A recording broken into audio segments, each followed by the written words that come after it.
Тэр имчилгээр дэлхийн хамгийн их сүнстэй 7 газрын тухай бичлэг хийх болно. Тэгээ бичлэгээ дуусна үзээрэй. Эхний газар бол Итали улс, Паугли арал. Венецийн ойролцоо байрладаг Паугли арал нь урд тахлаар өвчлсөн хүмүүсийг тусгаарлах газар байсан төдийгүй хожим сэтгцэн эмнэлэгч болж байжээ. Тэр ч утгаар Италийн хамгийн сүнстэй газруудын нэг гэж үздэг. Хоёр дахь газар бол Япон улсын Аокигахара ой. Аокигахара гэх өтгөн хар ойн дэлхийн амийн хорлогсдын ой гэдгээр нэртэй.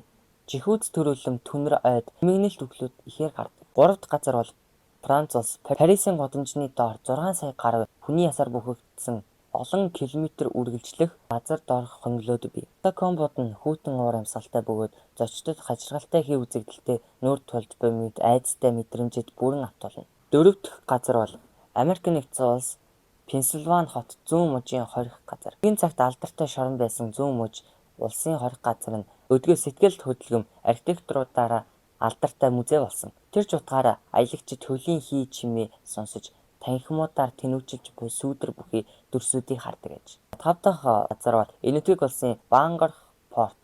Жастан мужид байрладаг Бангарх порт нь Энэтхэгийн хамгийн их сүнстэй газруудын нэг. Домогт өвүүлснээр илт цайз хараагдсан гэж үздэг. 6 дахь газар бол Ирланд улс Лев Кастл.